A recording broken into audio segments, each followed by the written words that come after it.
বিকাল বেলা। নিধি জ্ঞানহীন হয়ে বেডে পড়ে আছে, স্মৃতি পাশের মেহবুব দাঁড়িয়ে আছে। ইমরেত হাতমুঠো করে সোফায় বসে আছে, মুখ দেখে মনে হচ্ছে এখনো যমরাজের রাগ কাটেনি। একে কোথায় পেলি তুই? এরকমভাবে পড়ে আছে কেন? জ্ঞান হারালো কিভাবে? এরকম নানান প্রশ্ন স্মৃতি 2 ঘন্টা যাবৎ করেই যাচ্ছে ইমরেতকে, কিন্তু ইমরেত কাউকে কোন জবাব দিচ্ছে না। ভাই বলবি তো নাকি? মেহবুব এইবার বিরক্তি সুরে বলল। ও 7 দিন যাবৎ ঠিকঠাক খায় না। স্মৃতির দিকে তাকিয়ে, তুমি যে খাবারগুলো প্রতিদিন দিয়ে আসো সেইগুলো ও প্রতিদিন সকালে দারোয়ানকে দিয়ে আসে। টিউশনি করাচ্ছে এই 7 দিন ধরে রোদে হেঁটে আসে। ইমরেত দীর্ঘশ্বাস ফেলে বলল। স্মৃতি আর মেহবুব প্রচণ্ড অবাক হল। নিধির মুখ দেখে মনে হচ্ছে এই কদিনে ইচ্ছা করে না খেয়ে নিজেকে কষ্ট দিয়েছে। রাগ আমার উপর সেহেতু ঝালটা আমার উপর দিয়ে মেটাতো সে। কেন সে নিজেকে কষ্ট দিল? ও কি জানে না ওর কষ্টে আমার দ্বিগুণ কষ্ট হয়? ইমরেতের শান্ত জবাব। স্মৃতি আর মেহবুব কি বলবে ভেবে পাচ্ছে না। আসলে তাদেরও ভুল, নিধির দিকে কড়া নজর দেয়া উচিত ছিল। বাচ্চা মেয়ে আমানত সে, কিন্তু দিনের পর দিন সে নিজেকে এইভাবে কষ্ট দিবে এটা ধারণার বাহিরে ছিল তাদের। ভাইয়া, নিধির দিকে তাকিয়ে, তুমি ওর বাবা মাকে ফোন দাও। বিয়ের ডেট ফাইনাল করো। I don't want any kind of excuses. ও যা করেছে সে নিয়ে আমি আর রিস্ক নিতে চাই না, ইমরেত শান্তভাবে বলল। মেহবুবও সায় দিল, কারণ নিধির কর্মকাণ্ডে সেও ভয় পেয়ে গেছে কখন কি করে বসে। স্মৃতি শুধু এক ধ্যানে নিধির শুকনো মুখের দিকে চেয়ে রইল। দীর্ঘশ্বাস ফেলে সে নিচে গেল। স্মৃতি চলে যেতেই মেহবুব পা বাড়ালো নিধির বাবা মাকে কল করার জন্য। ইমরেত নিধির দিকে ক্রুদ্ধ চোখে তাকিয়ে আছে। আমাকে কষ্ট দিতে আমি মেনে নিতাম, কিন্তু তুমি তোমার মধ্যে আমার বসবাসটাকে কষ্ট দিয়েছ, সেটা কি করে মেনে নেই বলো? তোমাকে শাস্তি অবশ্যই পেতে হবে, ইমরেত চোয়াল শক্ত করে বলল। সন্ধ্যাবেলা। নিধি টিপটিপ করে চোখ খুলছে। আশেপাশে তাকিয়ে বেশ খানিকটা সময় লাগলো সে কোথায় আছে। ফুটবল লাগছে তার নিজের কাছে নিজেকে। নিধির বসে উঠতেই পরক্ষণে মনে হলো তার সামনে ইমরেত এসে কত জোরে থাপ্পড় মেরেছিল। মনে পড়তেই চোখে জল ভরে আসলো তার। নিধি চোখ মুছে ওয়াশরুমে গেল গোসল করতে। এরকমভাবে সে 7টা দিন করছে। গোসল সেরে নিচে যাবে তার আগে স্মৃতি এসে পড়েছে তার রুমে। স্মৃতি নিধির দিকে তাকিয়ে আবার চোখ নামিয়ে নিল। খাবারটা শেষ করো, স্মৃতি শান্তভাবে জবাব দিল। নিধির বুকটা কেমনে মোচড় দিয়ে উঠল স্মৃতির মুখে তুমি ডাক শুনে। কি হয়েছে ভাবিপু? তুমি আমাকে তুমি বলে ডাকছ কেন? নিধি স্মৃতির দিকে এগিয়ে স্মৃতির হাত ধরে বলল। কিছু হয়নি, অপরিচিতদের আমি বয়সে ছোটদের তুমি বলি।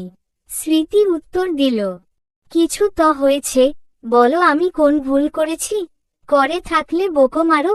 এইভাবে কথা বলিও না প্লিজ ভাবিপু, নিধি কাদো মাখা কণ্ঠে বলল। নিধির হাত নিজের থেকে সরিয়ে বলল স্মৃতি, তুমি খাবারটা শেষ করো, আমি দাঁড়িয়ে আছি, আমার আরো কাজ আছে। নিধি এইবার হাউমাউ করে কাঁদতে আরম্ভ করল স্মৃতিকে ধরে। স্মৃতির এরকম বিহেভিয়ারের সাথে সে পরিচিত নয়। স্মৃতি ও আর সামলাতে না পেরে উঠে নিধিকে ধরে সেও কেঁদে দিল।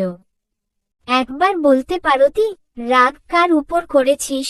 ঝড় নিজের উপর দিয়ে তুললি? একবার জানাতে পারতি, আর না খেয়ে তোর শরীর কত দুর্বল করেছিস বুঝতে পারছিস? স্মৃতি নিধির মাথায় হাত বুলিয়ে দিয়ে বলল। ইমরেতের উপর রাগ করেছিস? ইমরেত তোর জন্য পাগল হয়ে হন্য হয়ে আজ খুঁজেছে। রাগে বকেছে সেইটা বুঝছি, কিন্তু তুই বুঝলি না তার রাগের চেয়েও গভীরতা বেশি তোর উপর ভালোবাসা তার। ইমরেত তোকে কতটা পাগলের মতো ভালোবাসে, তিলে তিলে কতটা না পাওয়ার যন্ত্রণা ভুগে আসছে 4টা বছর ধরে আমি দেখে আসছি। স্মৃতি কিছুক্ষণ থেমে বলল। আমিও যে তাকে খুব ভালোবাসি ভাবিপু। নিধি নাক টেনে জবাব দিল। মানে, কবে থেকে? আর ভালোবাসলে এরকম করলি কেন? স্মৃতি অবাক হয়ে প্রশ্ন করল। তারপর নিধি বলতে শুরু করল সেদিন রাতে স্মৃতি আর ইমরেতের কথা শুনেছে, ইমরেতকে নিয়ে তার আংশিক ফিল নিয়ে বলা। সব শুনে স্মৃতি তো হতভম্ব। এরা দুজনেই এমন আজাইরা কাজ করবে, মাথা খারাপ হবে তার। আমি শুধু উনাকে বোঝাতে চেয়েছি, আমাকে কষ্ট দিলে উনিও আঘাত পান। ভালোবাসাটা আমার কতটুক তার প্রতি সেইটুকু শুধু বুঝতে চেয়েছি এই কদিনে। আমি তার সামনে যাইনি ঠিকই, কিন্তু তাকে এই কয়েকদিনে চোখের আড়াল হয়ে আমার জন্য তার ঝোটপটানি দেখেছি। আর আমি সাকসেস হয়েছি। কিন্তু বেয়াদবটা আজ আমাকে আবার মেরেছে, নিধি নাক টেনে বলল। তো কি করবে? তুই এত পাজি, এমন কাজ করে কেউ? স্মৃতি হেসে বলল। তো উনি আমার রুমে সিসিটিভি রাখবে কেন? আমি তো দেখতে পেয়েছি যেখানে উনি ক্যামেরা রেখেছিল সেখানে আমার ফার্স্ট এইড বক্স ছিল। আমার আঙ্গুল কেটে যাওয়াতে ওইখান থেকে ওয়ান টাইম ব্যান্ডেজ আনতে যেয়ে দেখি ওখানে সিসিটিভি ক্যামেরা। আমি দেখে ভেঙে ফেলেছি তখন, নাক ফুলিয়ে বলল নিধি। স্মৃতি কি বলবে এদের কাহিনী দেখে বুঝে উঠতে না পেরে নিধিকে খাইয়ে দিয়ে নিচে গেল আর তাকে বলে গেল এমন উদ্ভট কাজ আর না করতে। রাতের বেলা 1টা বাজছে, নিধি ঘুমায় না। ইমরিত একবারের জন্য তার ঘরে আসেনি। মেজাজটাই নিধির খারাপ হয়ে যাচ্ছে। সে যে আসলে কি হয় বাপু। নিধি আর থাকতে না পেরে ইমরিতের ঘরে গেল, দেখে ইমরিত নাই। তখন সে নিচে গেল ফ্রিজ থেকে আইসক্রিম খেতে। আইসক্রিম খেয়ে মাথা ঠান্ডা করবে সে। নিধি নিচে যেয়ে কিচেনে দেখতে পেল ইমরিত খালি গায়ে ফ্রিজ খুলে ফ্রিজ থেকে পানির বোতল বের করে খাচ্ছে। ফোকা ফোকা বডি দেখে নিধির চোখ কপালে। এত সুন্দর ফিগার কোন ছেলের হয়? একটু কম সুন্দর হলেও পারত। আরও মেজাজ খারাপ হয়ে গেল যে উদাম শরীর নিয়ে নিচে আসছে এই জন্য। এই মুহূর্তে কে যদি তার খালি গায়ে দেখে তার সুন্দর যমরাজ জামাইকে দেখে ফেলে, নজর দিয়ে দিবে। নিধি যে ইমরিতের মুখ থেকে বোতল নিয়ে নিল, ইমরিত কিছু বলল না।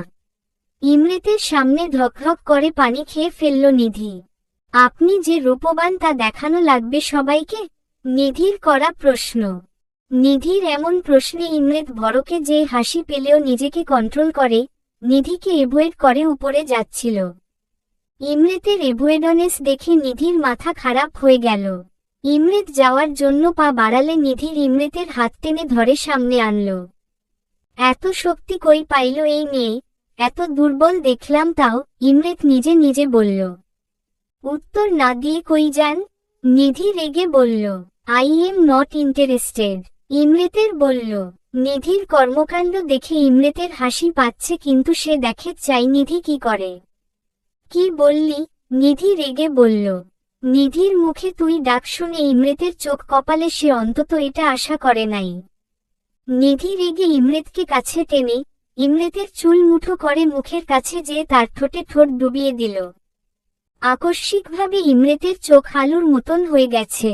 সে ভাবতে পারে নাই নিধি এমন কিছু করবে। এদিকে নিধি তার চুল টেনে ঘাড়টাকে টেনে ধরে চুমু খেয়েই যাচ্ছে। বেশ কিছুক্ষণ নিধি চুমু খাচ্ছে, তার ঠোঁটে কামড়ও দিয়েছে। ইমরিতেরও আর কন্ট্রোল পসিবল হচ্ছে না। নিধি সরতে যাবে তার আগে ইমরিত তাকে দেয়ালে চেপে ধরে কেমন তৃষাতুর হয়ে চুমু খেতে আরম্ভ করল। উদাম বুকে নিধির নখের দাগও বসল কয়েকটা। নিধির কোমর জুড়ে ইমরিতের হাত খেলা করছে। নিধি শ্বাস নিতে পারছে না, কিন্তু ইমরিত ছাড়ছেও না এদিকে। আধা ঘন্টা পর ইমরিত ছাড়ল নিধিকে। একে অপরের বুকের সাথে লেগে আছে তারা। হাঁপাচ্ছে দুজনেই। ভালোবাসি আপনাকে খুব, আমাকে কখনো ছেড়ে যাবেন না প্লিজ, এই বলে নিধি ইমরিতকে জড়িয়ে ধরে কান্না করে দিল। চলবে।